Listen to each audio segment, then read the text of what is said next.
মাঝপথে দীর্ঘায়িত হওয়া ফ্লাইওভার নির্মাণ প্রকল্পের যৌক্তিকতা নিয়ে প্রশ্ন তুলেছেন রাজশাহী সিটি কর্পোরেশনের নবনিযুক্ত প্রশাসক।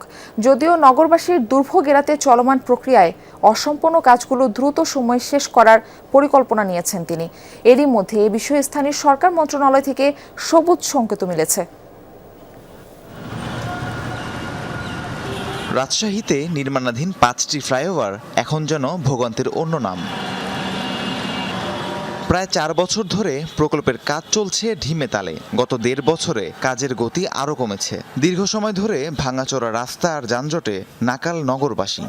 একটা ফ্লাইওভার করতে এত টাইম লাগে আমাদের ধরনের যে সংসার আছে, এই যে রাস্তাঘাটে যানজট বেঁধে গেছে, চলাফেরার অত্যন্ত সমস্যা। একবার স্লো কাজ বন্ধ হচ্ছে এরকম। দ্রুত কাজ হলেও আমরা ভালো চাই, চলাফেরা সবসময় ভালো হবে। ফ্লাইওভারটা না হলেও চলতো এখানকার, এতে করে এখানে অনেক অ্যাক্সিডেন্টও ঘটছে। রাজশাহীতে যানজট কমানোর লক্ষ্যে 2019 সালে নগরীতে 7টি ফ্লাইওভার নির্মাণের সিদ্ধান্ত নেওয়া হয়।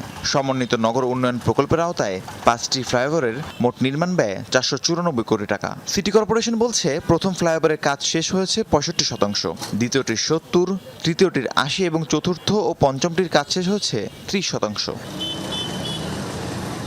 বিপুল অর্থের এই ফ্লাইওভার এত দ্রুত প্রয়োজন ছিল না বলে মনে করেন রাজশাহী সিটি কর্পোরেশনের নবনিযুক্ত প্রশাসক। দীর্ঘদিন ধরে নির্মাণ কাজ চলায় শহরের স্বাভাবিক পরিবেশ বিঘ্ন ঘটেছে। তারপরেও চলমান প্রক্রিয়ার অংশ হিসেবে দ্রুত এসব কাজ শেষ করার পরিকল্পনার কথা জানান তিনি। ফ্লাইওভারটাই আসলে আমাদের এমনভাবে তৈরি করা হয়েছে যেটি আমাদের এত তাড়াতাড়ি হয়তো সিটি কর্পোরেশনের আমাদের এই নাগরিকদের জন্য প্রয়োজন ছিল না। এই প্রকল্পটি বাস্তবায়ন করতে হলে এই বছরেই আমাদেরকে শেষ করতে হবে।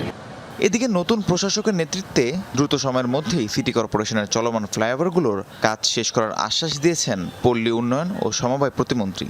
আমরা কাজ শুরু করেছি, আমরা চেষ্টা করছি যে আপনাদের যে আঞ্চলিকভাবে যে ডিমান্ডগুলো রয়েছে, রাজশাহীর যে কাজের ডিমান্ডগুলো রয়েছে, এগুলো নতুন প্রশাসকের নেতৃত্বে সমাধান হয়ে যাবে ইনশাল্লাহ। রাহিম সারোয়ার, যমুনা নিউজ।